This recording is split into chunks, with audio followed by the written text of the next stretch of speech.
Namo Buddhaya, salam sejahtera, penuh damai dan bahagia, pemirsa Dhamma TV dimanapun Anda berada pada malam hari ini. Senang sekali saya Sapna Dewi bisa menjumpai Anda kembali dalam acara yang tentunya telah kita tunggu bersama, yaitu Manage Your Mind. Dan pada malam hari ini kita akan belajar banyak dalam pembahasan-pembahasan yang menarik yang akan membawa kita di dalam wacana cakrawala yang lebih luas, bagaimana menghadapi kehidupan yang sesungguhnya. Baik, etika dalam agama dan masyarakat adalah tema kita pada malam hari ini. Dan narasumber kita yang luar biasa tentunya Anda sudah kenal, yaitu Biku Dhamma Wicayo Mahatera. Namo Buddhaya, Bante. Namo Buddhaya, semoga sinar kebijaksanaan dan kesucian Sang Buddha menjadi milik kita bersama. Ya, Bante, sebenarnya bagaimana menurut Bante tentang etika dalam agama, Bante? Sesungguhnya etika itulah sesungguhnya yang menunjukkan bahwa orang itu punya agama. Kalau etika tidak ditekankan, ngomongnya seenaknya, tingkah laku seenaknya, jadi ini akan membuat orang ini dinilai masyarakat, ini orang ini kok ngomong seenaknya, ngawur saja, tingkah lakunya ngawur saja. Mereka tidak mungkin dikatakan mereka seorang yang baik. Mereka dikatakan ini orang brengsek gitu ya. Jadi etika itu sebagai petunjuk bahwa manusia hanya dilihat dari ucapan dan tingkah lakunya, baik atau buruk, dia itulah yang telah menjalankan agamanya atau tidak. Kalau dia bobrok dalam etikanya, berarti dia sudah melanggar semua agama. Tidak ada satupun agama mengatakan boleh membunuh kok. Iya. Tidak juga yang mengatakan boleh mencuri. Betul. Tidak juga yang boleh berzina atau memperkosa orang, itu tidak boleh. Dan tidak boleh berbicara yang tidak benar, memfitnah, caci maki, berbohong, kata-kata kasar, ini sama sekali tidak boleh. Dan semua agama juga mengatakan tidak boleh mabuk-mabukan. Jadi dengan demikian, kalau secara molimo ini, ternyata semua agama itu ada. Buddha menekankan, sudahlah, yang penting sila kamu baik, ucapan perbuatan kamu baik, itu sudah cukup. Tidak usah terlalu percaya macam-macam, itu saja jalankan dengan sebaik-baiknya, itu baru mereka yang sudah menjalankan seperti ini, punya molimo dengan baik, dia bahagia di dunia ini. Ketika dia sudah bahagia di dunia ini, adem, ayem, dilihat, tiap hari aku tidak ada kesalahan, tidak pernah berbuat jahat, tidak ada kesalahan apapun yang dilakukan. Dia pasti bahagia. Kontinuitasnya dia akan, yang menentukan itu bukan Tuhan, bukan Buddha, tetapi yang menentukan adalah gelombang pikirannya. Kebahagiaan yang dia muncul itu akan mengalami proses dengan sendirinya. Jadi tidak benar kalau setelah kematian itu hanya agama tertentu yang bisa menentukan ke surga atau ke neraka. Tidak. Tetapi energi kontinuitas dari tiap-tiap individu yang sudah dilihat dalam kehidupan sehari-hari, itu yang menentukan mereka dalam kehidupan selanjutnya. Ya, Bante, tetapi di dalam kehidupan di dunia ini, di dalam masyarakat, banyak yang level kesadarannya itu kan berlapis-lapis ya, Bante. Levelnya itu berlapis-lapis, pemahamannya berbeda-beda. Banyak yang memang manusia-manusia yang memang tidak cukup cerdas gitu loh, Bante, untuk menelaah ajaran-ajaran seperti ini. Apakah ajaran-ajaran yang dengan keras, disiplin keras itu ditakut-takutin? Apakah itu cukup efektif untuk orang-orang seperti ini, Bante? Kok Ya, dalam pengalaman Bante ya? memang menangani sangat umat ya? kasihan ya. Sekarang ini kita katakan banyak agamawan itu memakai sistem penjajah, menjajah muridnya. Karena dia juga dijajah dari atasannya. Kebiasaan dia terjajah, cara guruku kayak ngono. Akhirnya dia mengajarkan dengan menjajah muridnya yang di bawah juga. Jadi dengan sendiri turun-temurun cara mengajarkan itu selalu menjajah, sehingga kalau kita perhatikan, negara itu juga pernah menjajah negara kita. Sifatnya sudah suka menjajah, masyarakat suka menjajah, jadi mereka juga menjajah negara yang lain. Coba kalau kita lihat di dalam agama Buddha tidak pernah mengajarkan untuk menekan, memaksakan kehendak kepada siapapun juga. Ayolah kita berpikir bersama-sama, cari way out yang terbaik, supaya kita hidup tentram, damai dan bahagia. Itu yang dipakai. Jadi di mana-mana Tiongkok itu tidak pernah menjajah. Karena dia menggunakan kebijaksanaan yang adil terhadap siapapun juga. Di dalam cerita-cerita Buddha di zaman dulu, adakah penanganan-penanganan yang sulit, Bante, untuk orang-orang memang yang tidak cukup cerdas, Bante? Sesungguhnya Sang Buddha ini sudah berusaha, misalkan dari satu kerajaan mau menyerang kerajaan yang lain. Nah, Sang Buddha ini di tengah-tengah. Ketika mereka ada yang menyerang, menghadang. Kamu mau berperang dengan siapa? Apa gunanya untuk perang? Apa sih manfaatnya? Ya, akhirnya Sang Buddha melarang, nggak jadi dah. Berapa hari kemudian mau diserang lagi, bantu lagi. Akhirnya ngomong macam-macam, dia jadi lagi. 3 kali mau diserang lagi, dibantu lagi. Stop, jangan lakukan. Dikasih ceramah macam-macam. Sudah 3 kali diusahakan seperti itu, langsung ternyata keempat diserang lagi. Sang Buddha dengan mata kebijaksanaan dilihat, kenapa ya? Kok diserang terus? Ternyata karmanya ternyata kelompok ini dulu pernah melakukan karma buruk kejadian ini, harus menerima akibatnya. Kalau memang sudah karmanya mereka begitu, ya apa boleh buat? Saya sudah mencegah supaya tidak melakukan kejahatan dan mereka juga tidak membuahkan buah kejahatan yang pernah mereka tanam dari kehidupan lampau. Sudah cegah tetap bandel seperti itu, ya apa boleh buat? Hanya Sang Buddha dengan mata kebijaksanaannya, tiap-tiap orang punya karmanya. Dia harus menerima buah karma yang mereka tanam. Biarkanlah semua berproses apa adanya. Jadi sudah berusaha dicegah, ternyata keempat kali ya sudah. Istilahnya, biarkanlah semua berproses apa adanya. Berarti itu kalau dalam terminologi agama lain itu takdir dong, Bante? Takdir yang memang harus terjadi. Kalau takdir itu ada sesuatu makhluk yang menentukan.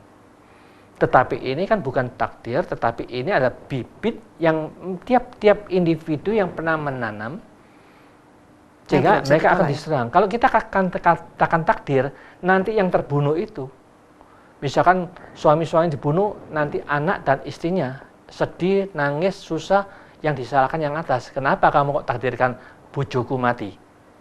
Tetapi kalau kita katakan itu, tiap-tiap orang punya karmanya. Sudah memang karmanya begitu, tidak nyalakan siapa-siapa. Jadi marilah kita menggunakan hukum mana yang lebih adil, tidak membicarakan, tidak menyalahkan siapa-siapa. Itu yang paling benar. Kalau kita menyalahkan, oh yang atas yang salah, oh yang ini yang salah, tidak pernah ada way out-nya. Tidak usah menyalahkan siapa-siapa, kita berpikir bersama-sama way out yang terbaik untuk membuat hukum yang terbaik supaya hidup di dunia ini lebih damai, lebih bahagia, yang cara apapun, marilah kita pikirkan bersama. Ya toh?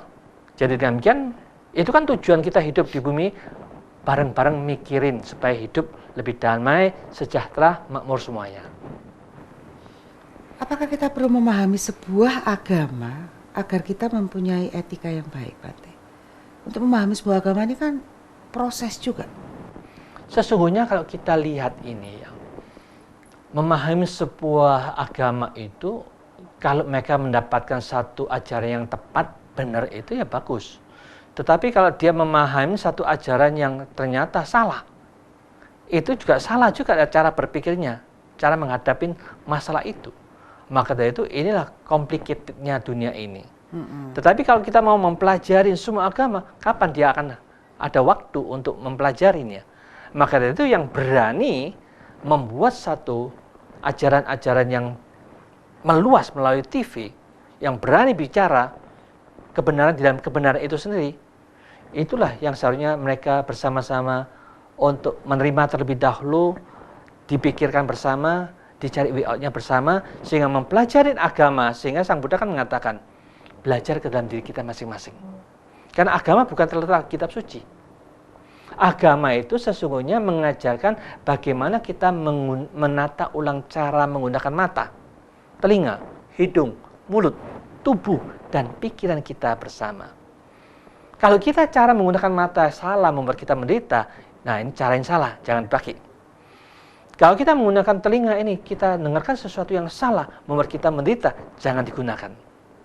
Demikian juga kalau kita makan sesuatu makanan, ternyata membuat kita sakit ini, sakit itu, jangan dimakan lagi makanan itu.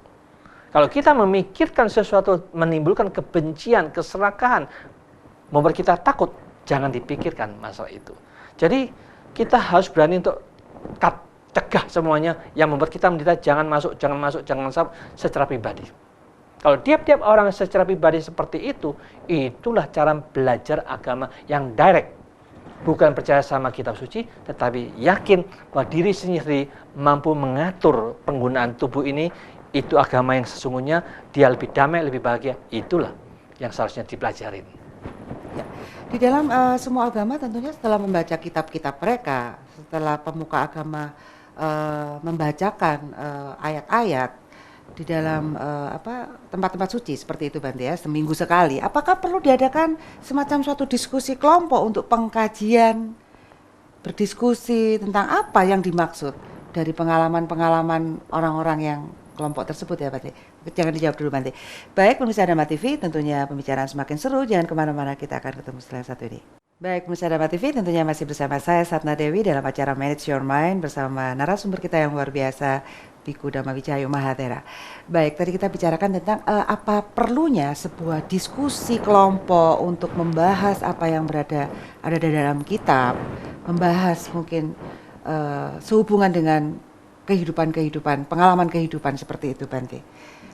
Sesungguhnya kalau memang bisa seperti itu akan menjadi sesuatu sarana yang berani bagi mereka. Tetapi kalau mereka memahamin, kalau didiskusikan, mereka itu pasti berdiskusi melihat kelemahannya, kekeliruan di mana, itu akan menakutkan bagi mereka. Jadi kebanyakan kalau mereka banyak salahnya, pasti mereka tidak berani mendiskusikan seperti itu. Tetapi mereka merasa dia benar, sungguh-sungguh benar, dia berani mendiskusikan. Demikian juga alangkah baiknya, memang dari kelompok-kelompok para agamawan itu kalau bisa, mereka adalah kelompok yang berani untuk melihat kelirunya di mana. Kalau tidak ada satupun yang membahas kelirunya di mana, kenapa kok agama kita ini kok sering perang aja? Agama yang ini juga perang saja. Sampai sekarang dari dulu ribuan tahun perang terus, nggak pernah berhenti. Jadi ini ada something wrong yang perlu dibahas para agamawan mereka masing-masing untuk meneliti dan menganalisa bagaimana way-out-nya supaya terjadinya damai di dunia ini. Dunia tidak perlu perang. Karena orang yang perang itu menunjukkan kebodohan mereka.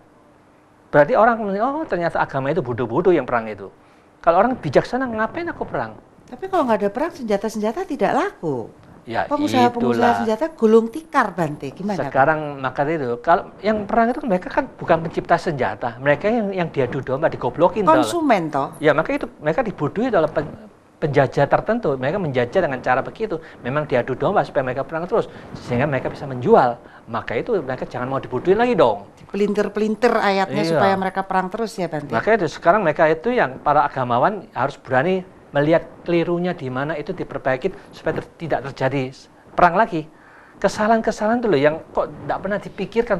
Ribuan tahun kok tidak ada yang tahu salahnya di mana. Betul Bante. Tetap dibiarkan memang takdir dari sononya. Alasan mereka yang malas pikir. Ya. Seneng kalau mereka malas pikir dikatakan orisinil otaknya. Malas mikir ya dimanfaatkan oleh para kapitalis juga. Ya itu kan, dialah. Bukan malas mikir karena dia adalah makelar dari penjualan senjata. Dapat cuan gitu ya. Cuan Bante. Duit lagi nih ceritanya. Iya Bante.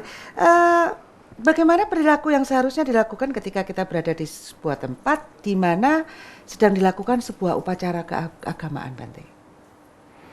Kita sebagai manusia yang bijaksana sesungguhnya kita tidak pernah takut dengan upacara-upacara agama manapun juga. Karena kita ini sudah tahu bahwa agama itu bukan terletak pada upacara-upacara itu. Tetapi agama sesungguhnya itu adalah terletak dari bagaimana mindset pola pikir kita. Kalau kita datang ke upacara agama manapun juga, mindset pikiran kita ini bisa ditata dengan melihat sesuatu yang positif itu kita ambil. Dan kita menyaring yang negatif, yang tidak cocok dengan kita singkirkan. Jadi kita mendapat input sesuatu yang positif yang kita bisa manfaatkan. Tetapi kalau ternyata kita lihat, kita dengarkan orang positifnya, saat itulah kita membangkitkan sesuatu yang positif di dalam diri kita. Jangan dibuang waktu itu untuk ikut acara mereka, tapi kita sia-sia. Tapi saat itu kita melihat ada manfaatnya, kalau manfaat kita ambil. Kalau tidak ada manfaat, sudah kita hadir hanya untuk hubungan sosial. Keharmonisan dalam sosial, tiap-tiap agama bisa rukun, kita ikut hadir, dalam batin kita juga mengembangkan sesuatu yang positif. Supaya kita memanfaatkan energi positif. Karena apa? Karena setiap detik, tiap individu itu sama. Dia selalu membangkitkan energi positif atau negatif.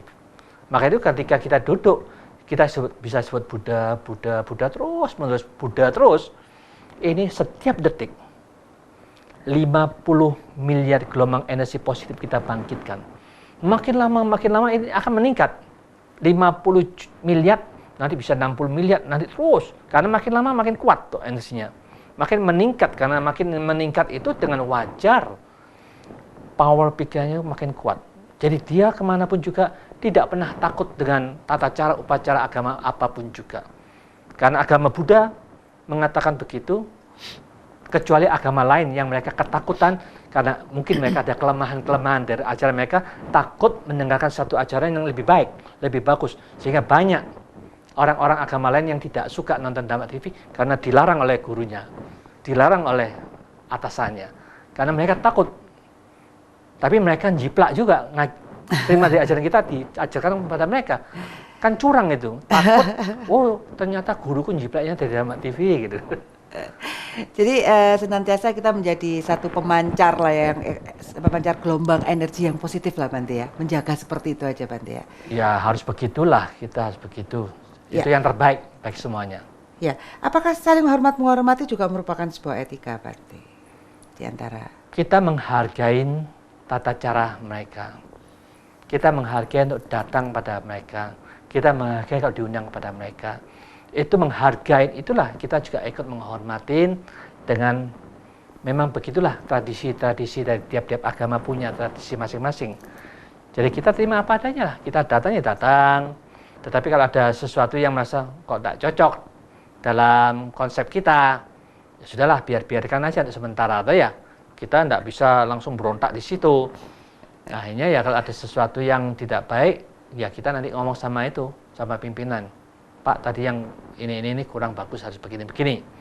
Jadi kalau bisa dikasih nasihat pengarahan itu ya akan lebih bagus. Maka dengan demikian ya otomatis di dalam masing-masing agamawan itu bisa hadir, bisa berkunjung, bisa sowan, bisa tukar pikiran. Ya, ini ya akan mengakrabkan semua pihak. Tetapi ini perlu ada mediasi dari para pemerintah. Seharusnya pemerintah ini juga harus membuat ya satu tempat yang khusus ada 5 agama. Di situ ada Islam, Kristen, Buddha, Katolik, Hindu. Jadi satu kesatuan seolah-olah wow. Indonesia ini satu-satunya di negara tiap-tiap kota itu ada pemersatu dari semua agama. Nah, kalau sudah demikian ini orang akan mengatakan mau diadu domba, tidak mungkin ya toh. Ya. Ya memang kalau dalam level yang sudah sama-sama bijaksana ya enak Bante ngobrol ya. Lah ya itulah. Memang harusnya begitu, manusia itu mencari apa sih, mau cari semuanya kan ingin damai dan bahagia. Bahagia itu loh Bante. Itu aja cukup. Bukan karena harta tahta itu tadi kan Bante. Kalau itu tujuannya kan sudah beda. Kinerjanya itu loh Bante. Ya itulah. Bagaimana menurut Bante etika dalam keluarga Bante? Sangat-sangat penting juga kan dalam keluarga itu yang menjadi sarana yang penting itu memang sangat penting karena pernah ya saya diundang untuk ikut blessing di Jakarta. Waktu itu ada 53 pasangan untuk mau kawin di blessing dari model Tantrayana, Mahayana dan Theravada. Nah saat itu Theravada yang paling sedikit. Tapi karena pemimpin upacara itu ada dari Theravada, minta saya yang duluan. Nah kita juga harus menghargai mereka. Loh ini yang mengadakan dari Tantrayana. Lalu kita ngomong, alangkah baiknya kalau saat ini yang paling banyak ada Tantrayana, silakan dari yang Tantrayana dulu. Yang kedua itu adalah dari Mahayana, silakan Mahayana dulu. Jadi mereka buat upacara dulu, blessing pakai model mereka yang Tantrayana di Tibet, yang Mahayana ya pakai Mahayana itu. Selesai, saya memberikan blessing. Saya katakan begini, kita memberikan blessing ini bukan dari bahasa Pali. Kalau aku bahasa Pali, Anda tidak tahu. Karena blessing itu akan terjadi kalau kita bisa mempraktekkan yang membuat kita damai dan bahagia. Itulah jalan yang terbaik. Maka itu saya katakan, marilah semua makhluk yang ada di sini, suami dan istri, ikutin kata demi kata. Kalau ini dijalankan dengan sungguh-sungguh, pasti itu akan membuat Anda damai dan bahagia, happy, harmonis dalam keluarga Anda.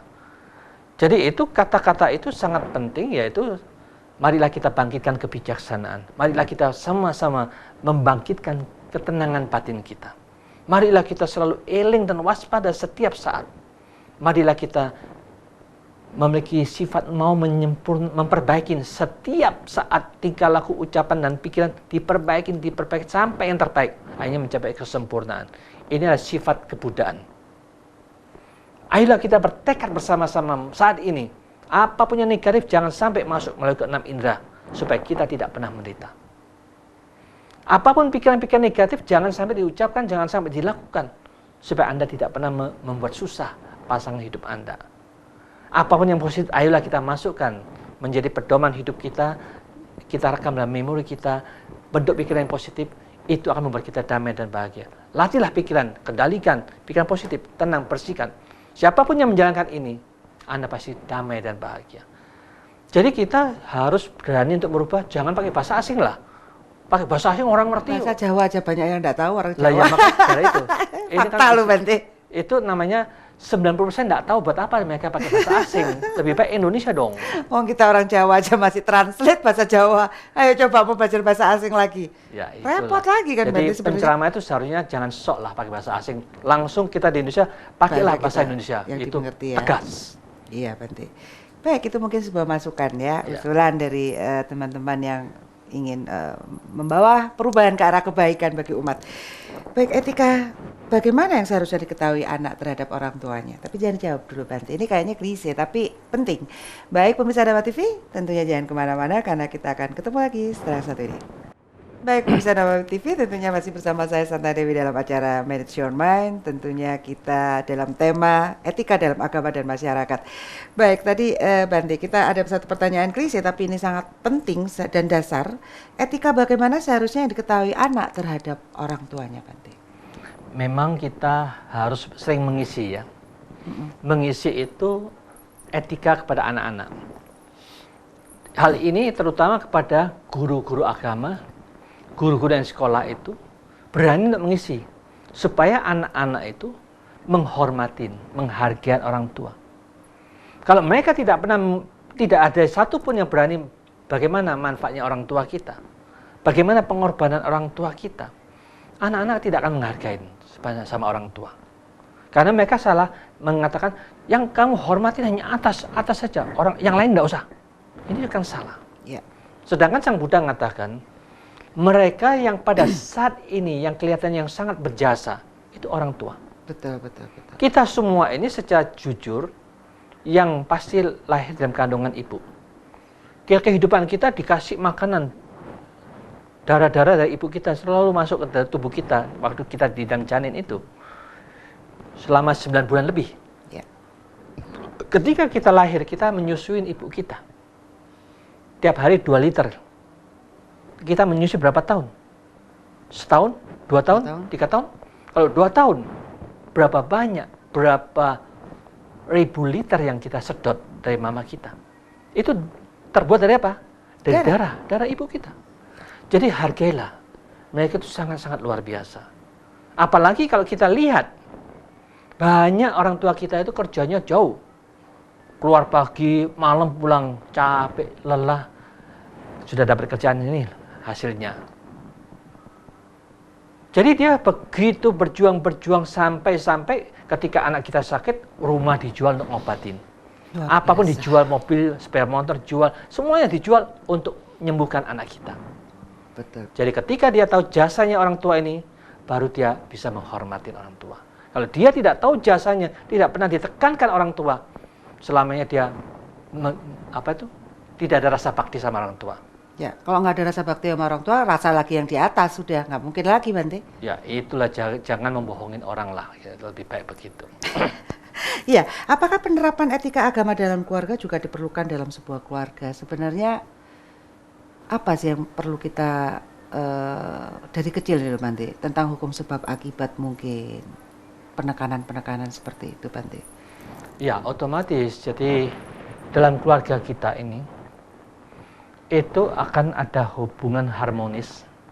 Kalau kita masing-masing cara ngomongnya tidak pernah menyakitin, tidak pernah membohong siapapun juga, saling berguyon dengan yang wajar-wajar, tidak pernah mengambil apapun yang bukan hak kita, tidak pernah mukul, tidak pernah menyakitin siapapun juga.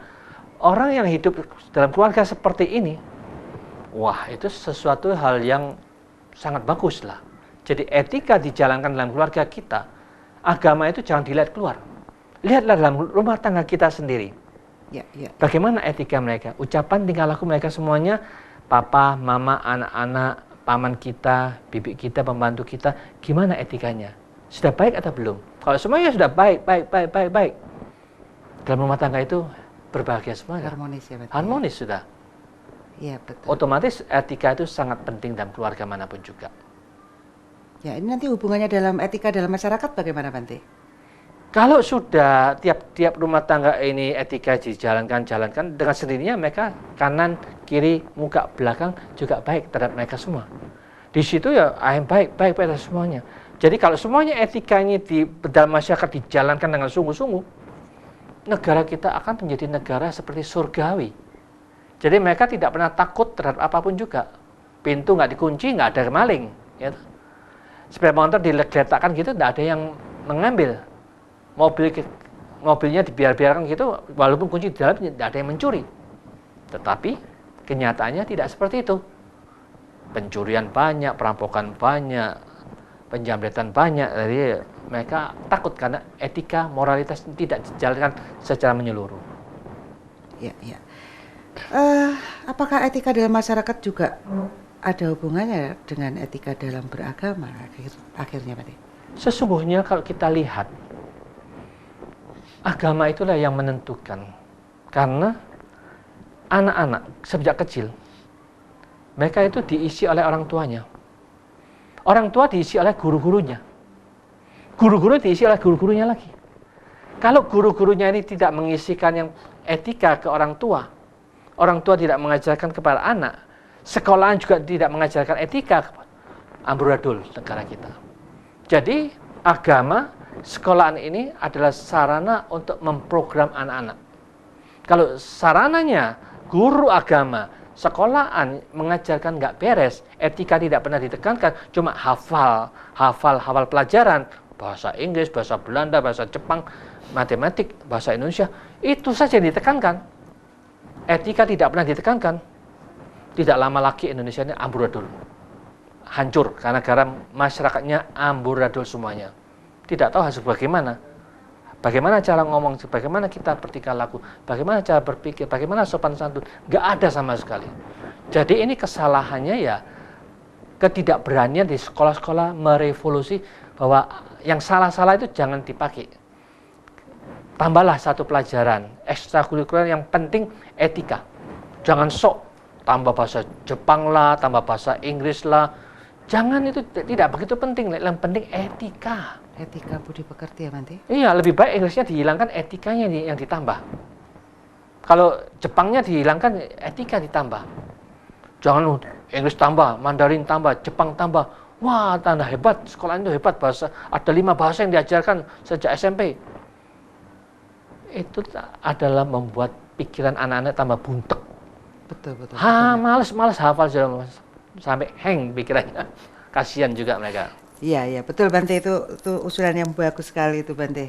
Menambah satu eskul budi pekerti ya, Bante, tata cara bagaimana berhadapan dengan orang tua, orang yang lebih tua. Itu sebenarnya kalau di ajaran-ajaran Jawa seperti itu ada, Bante, tapi hilang semua sudah.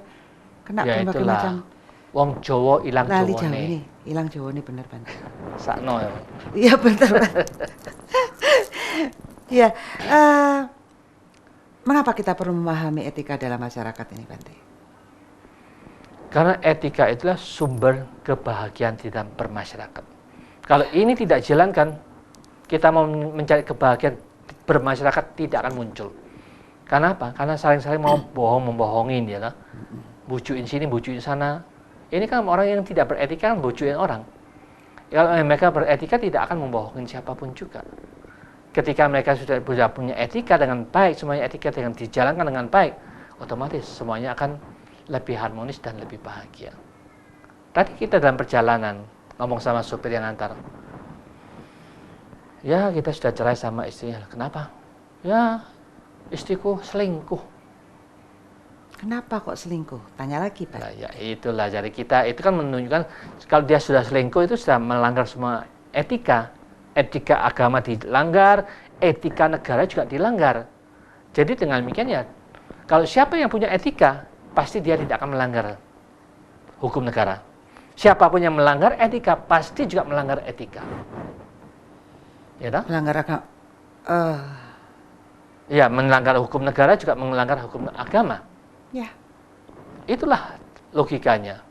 Jadi etika itu adalah satu-satunya yang dibentuk oleh agama untuk tidak ada pelanggaran, untuk membuat masyarakat kita lebih damai dan lebih bahagia. Marilah kita bersama-sama mulai sekarang ucapan dan perbuatan kita selalu baik dan benar. Itulah yang terbaik. Dan ternyata satu pertanyaan yang masih susah dijawab oleh teman-teman ketika saya tanyakan, apakah tujuanmu dalam kehidupan ini? Bingung, Bante. Bingung apa ya tujuanku? Seperti itu loh, Bante, nggak jelas tujuannya. Ya, memang kalau kita perhatikan, kita berani jujur, kita pernah baca di Alkitab pernah. Kita juga membaca kitab suci Al-Quran juga baca. Dibaca. Di situ ngambang, tidak ada satupun penjelasan yang jelas apa sih tujuan kita hidup. Tetapi dalam agama Buddha itu sangat jelas, tujuan kita hidup itulah menyempurnakan apa yang belum sempurna di dalam diri kita, maupun di dalam dunia kita, bisnis kita, cara mengajar kita, rumah tangga kita, diperbaikin terus, sampai menjadi lebih baik. Apalagi pikiran gini, diperbaikin, kalau bisa sempurna batin dan pikiran kita, hakikat Tuhan yang Maha Suci kita akan temukan. Itulah disempurnakan terus, diperbaikin terus setiap saat. Iya, Bante. Jadi kita menemukan jati diri kemanusiaan kita, nanti baru kita bisa bertemu dengan Sang Maha. Itu tadi ya, Bante. Kalau masih sikapnya seperti binatang, kapan ketemunya? Mereka lebih senang jadi binatang ya.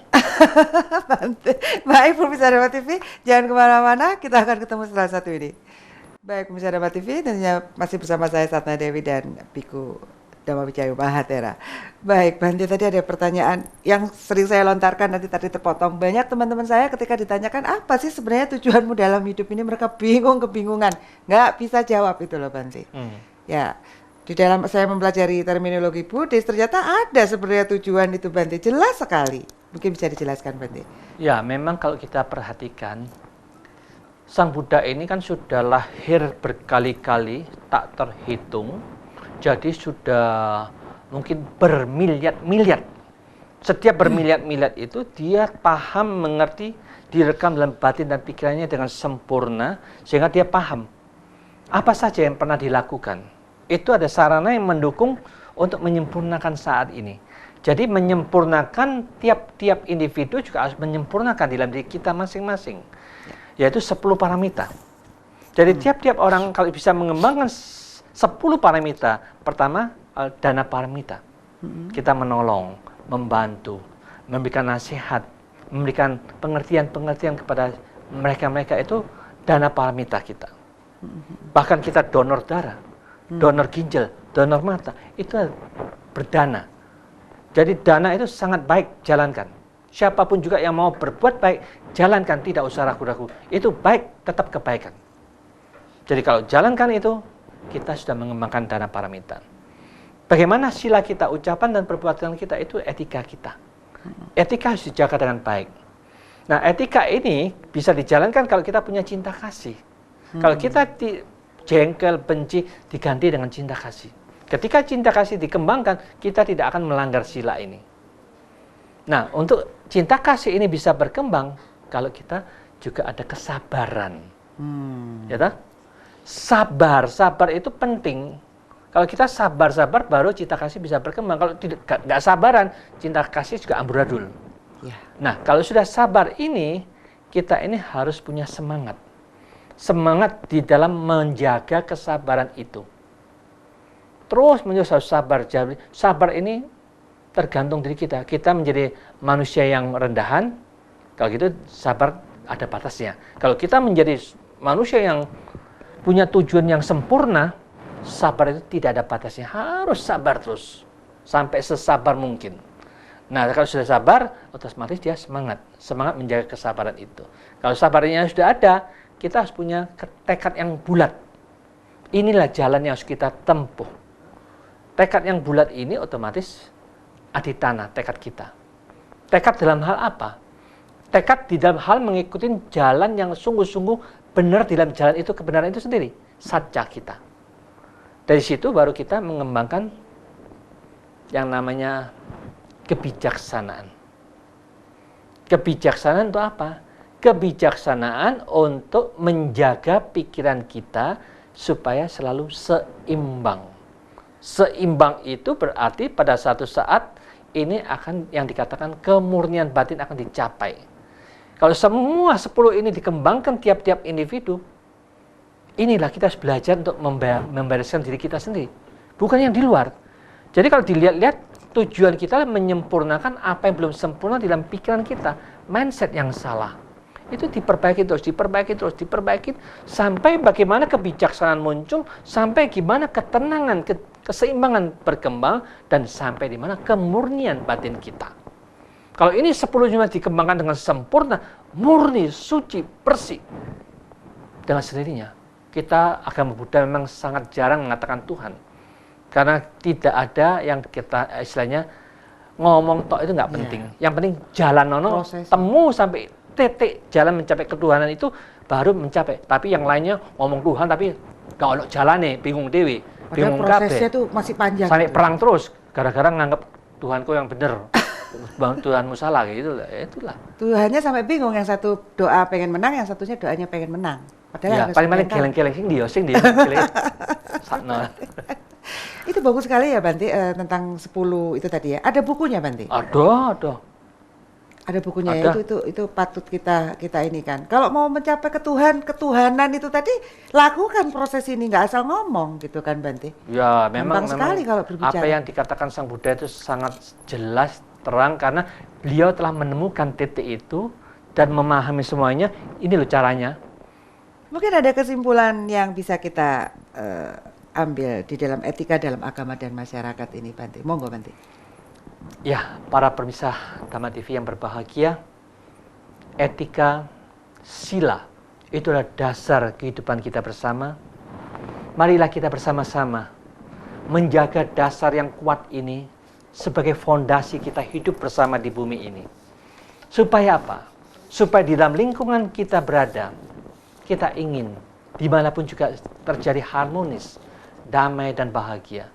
Tunjukkanlah di dalam diri kita masing-masing bagaimana cara ngomong kita yang selalu harmonis, selalu menyenangkan, selalu membahagiakan. Jangan menyakitin siapapun juga dengan ucapan-ucapan kita. Sehingga mereka akan lebih mengerti dan memahami bahwa itulah tujuan agama kita dalam ucapan. Kita telah muncul, kita punya agama dalam ucapan. Marilah kita jaga tingkah laku kita dengan baik. Jangan nyakitin siapapun juga. Jangan memukul sesuka kita. Jangan mengambil barang yang bukan hak milik kita. Jagalah harta mereka seperti kita menjaga harta keluarga kita sendiri. Demikian juga kita jangan seenaknya sikat sini bersina macam-macam.